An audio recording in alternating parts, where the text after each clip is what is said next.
것일까? 하나님을 따르는 사람들에게 하나님은 어떻게 역사하실까? 하나님은 비전을 향해 나가도록 말씀하신다는 사실입니다.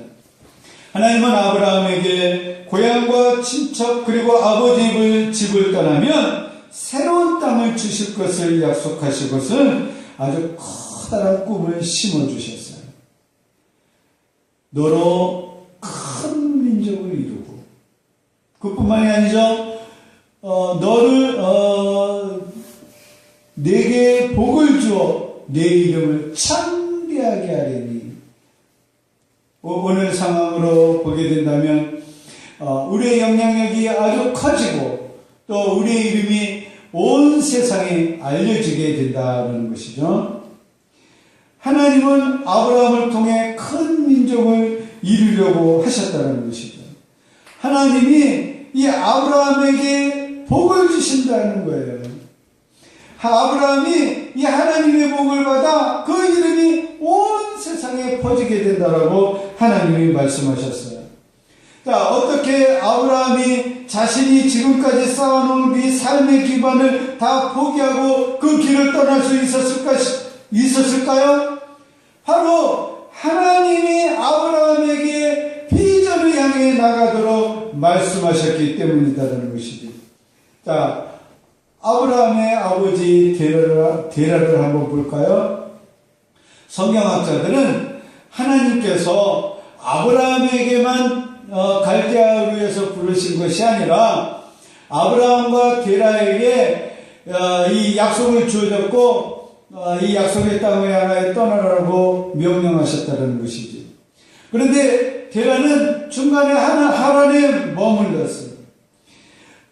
처음에 같이 길을 떠났지만 약속의 땅을 향해 나아갔지만 데라는 하란에서 머물렀다는 것이죠. 왜? 아브라함의 아버지 데라는 더 이상 꿈이 없었어요. 더 이상 앞으로 나아갈 꿈이 없었기 때문에 그는 주저앉아 있을 수밖에 없다는 것이에요. 하나님이 약속하신 그 꿈에 대한 믿음이 없으니 주저앉아서 하란에서 일생을 마칠 수밖에 없었다는 것입니다. 하지만 아브라함은 일어섰어요. 하나님께서 다시 나타나셔서 큰 민족에 대한 복이 되리라는 이런 비전을 심어주자 그는 다시 힘이 쏟았어요. 하나님이 넣어주신 그 꿈을 향해 달려가기로 결심하고 그 자리에서 뻘떡 일어나 길을 나섰다는 사실입니다. 우리에게도 하나님은 큰 비전을 보여주셨어요.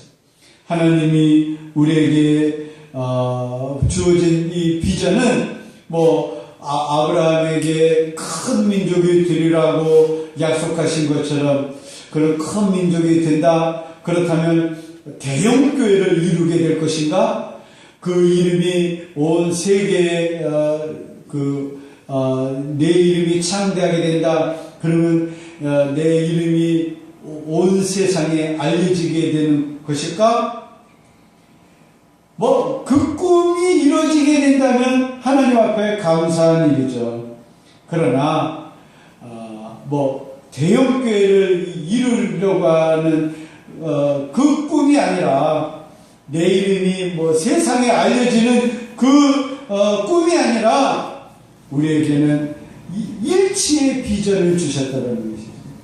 우리의 공동체가 하나를 향하여 달려가는 꿈을 주셨다라는 말씀입니다.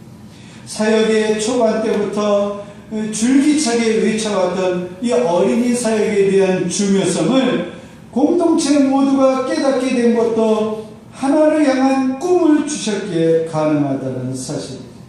우리가 함께 기도하고 하나됨을 향하여 힘차게 나갈 때 우리의 공동체를 통해서 하나님의 놀라운 구원의 역사가 펼쳐지게 된다는 것입니다. 우리는 이 꿈을 향하여 하나님이 우리에게 준 그 비전을 향하여 힘차게 나아가야 할 것입니다. 자, 마지막 세 번째, 하나님께서 하나님의 백성들에게 어떻게 역사하셔? 하나님은 최고의 선물을 준비하신다는 사실.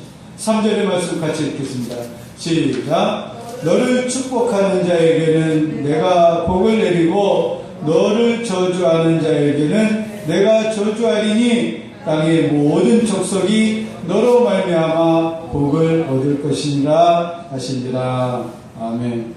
하나님은 이 아브라함에게 상도 못할 놀라운 선물을 주셨어요. 너를 축복하는 자에게는 내가 복을 내리고 너를 저주하는 자에게는 내가 저주하리니. 이 아브라함이 복이 되리라 라고 말씀하셨다. 땅의 모든 사람들이 아브라함을 통해 복을 얻게 된다라고 하니 이처럼 큰 선물이 어디 있겠어요. 아브라함에게 주신 이 복이 아브라함을 통하여서 또 그의 자손에게 계속 이어져 내려가고 있지 않습니까? 오늘 이스라엘 사람들이 세계적인 민족, 세계에 많은 영향력을 끼칠 수 있었던 이유 중에 하나가 바로 아브라함의 자손이기 때문이죠. 이스라엘 사람들만 이런 복을 받나요? 믿음의 영적인 자손인 우리에게도 그러한 복이 계속 이어져 내려가고 있지 않습니까? 이 세계 역사를 보면은 교회를 핍박하고서 그 나라가 온전해진 나라가 없었다는 것이죠. 복음이 들어가고 그 나라가 부흥하지 않은 나라가 없었다는 것이죠. 일본을 볼까요? 일본이 아시아의 맹주로서 조선을 침략하여 조선을 무너뜨리고 또 중국과 싸워 중국과 이기고 또 러시아와 싸워서 이기고 또 이 동남아 지역을 제패하는 그런 아주 막강한 이 일본이 왜 하루아침에 무너졌어요? 미국의 일본에 그 원자폭탄을 던져서 일본이 망한 걸까요? 아니. 일본이 망한 이유는 바로 교회를 핍박하였기 때문이다라는 것이지. 예수 믿는 사람들에게도 일본 왕이 하늘의 신이다 하며 절하도록 강요하고 교회를 폐쇄하고 교회를 핍박하고 제암리 수원의 제암리 교회에 그 예수 믿는 사람들을 그 교회 안에 가둬놓고 불을 질러 불태워 죽이는 그런 참혹한 죄를 저지르잖아요. 8.15 해방 그 8월 15일도 그 날짜가 놀라운 그 비밀이 숨겨져 있는데 며칠 후에 그 형무소에 갇혀있는 믿음의 그 지도자들을 살해하려고 이 일본 정부가 계획하고 있었다는 것이죠. 그런데 하나님이 그 앞서서 8월 15일 날 해방시키셨잖아요. 그리고 결국 그들은 망할 수밖에 없었다는 것이죠. 왜 막강한 화력을 자랑하던 독일이 세계를 제패하려고 하던 이 독일이 하루아침에 망할 수밖에 없었어?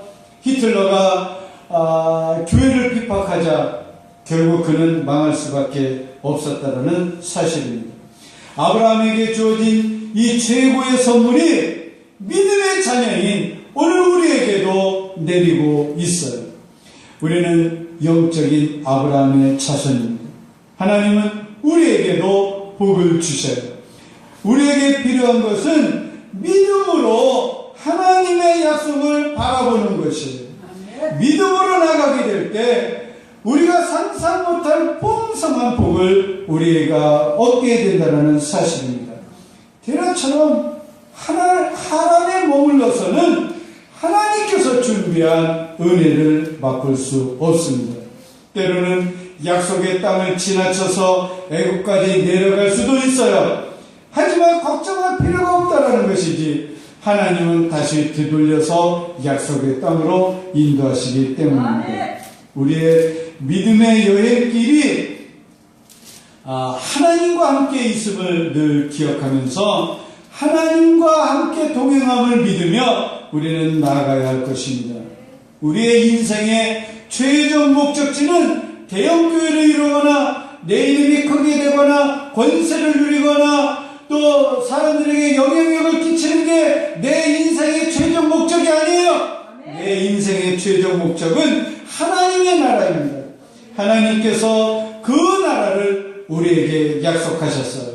믿음으로 나가게 될 때 그 나라에 우리는 들어가게 된다는 사실입니다.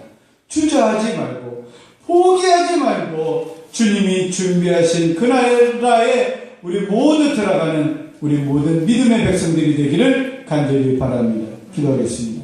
하나님 아버지, 하나님이 우리에게 아브라함에게 약속하셨듯이 오늘 우리에게도 약속하심을 믿고 하나님이 약속하신 그 나라를 향하여 달려가기 원합니다. 때로는 고달프고 때로는 힘들고 때로는 어려운 문제가 있지만 그렇다고 낙심하지 않게 해주시오며 좌절하지 않게 해주시오며 또 힘차게 달려갈 수 있는 저희 믿음의 백성들이 되게 해주시옵소서. 하나님께서 약속하신 그 땅을 바라보며 힘차게 전진하여서 그 땅을 모두 얻는 우리 모두가 되어 하나님께 영광을 돌리는 삶이 되게 해주시옵소서. 감사드렸고 예수 그리스도의 이름으로 기도드리옵나이다. 아멘.